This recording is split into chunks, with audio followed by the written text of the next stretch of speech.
Santo do dia, 19 de julho, Santo Arsênio. Arsênio, que pertencia a uma nobre e tradicional família de senadores, nasceu no ano 354, em Roma.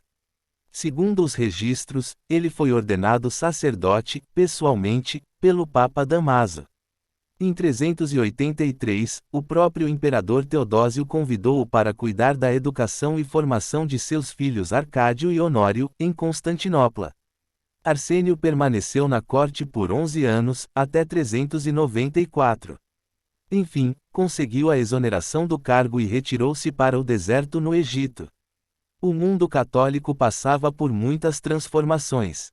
Nos séculos anteriores, o martírio, a morte pela fé na palavra de Cristo, era o melhor exemplo para a salvação da alma. A partir do século IV, a morte em vida passou a ser o sacrifício mais perfeito para a purificação, com o aparecimento dos eremitas no Oriente. Eram cristãos e isolavam-se no deserto, em oração e penitência, numa vida solitária e contemplativa, como forma de servir a Deus. No início, sozinhos, depois se organizavam em pequenas comunidades. Havia apenas uma regra ascética, para fixar o período de jejum e oração, mas que mantinha uma rígida separação, inclusive de convivência entre eles mesmos. Arsênio tornou-se um deles.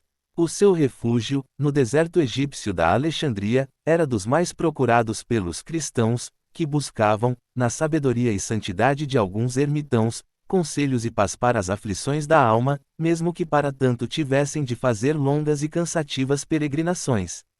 A antiga tradição diz que ele não gostava muito de interromper seu exílio voluntário para atender aos que o procuravam. Mas, para não usufruir o egoísmo da solidão total, decidiu juntar-se aos eremitas de Sete, também no deserto da Alexandria, os quais já viviam parcialmente em comunidade, para não se isolarem totalmente dos demais seres humanos. Mas a paz e a tranquilidade daqueles religiosos findaram com a invasão de uma tribo das redondezas. Arsênio, então, abandonou o local. Entre 434 e 450, viveu isolado, só nos últimos anos aceitando a companhia de uns poucos discípulos. Ele acabou recebendo de Deus o dom das lágrimas. Em oração ou penitência, quando se emocionava com o Evangelho, caia em prantos. Morreu em Troque, perto de Mênfis, em 450. A importância de Santo Arsênio na história da Igreja prende-se à importância da época em que nasceu e viveu.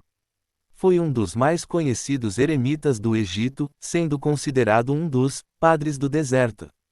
O seu legado chegou-nos por meio de uma crônica biográfica e de suas sábias máximas, escritas por Daniel de Farã, um dos seus discípulos. Além de um retrato estampando sua bela figura de homem alto e astuto, feito pelo mesmo discípulo. Fonte: Pia Sociedade Filhas de São Paulo.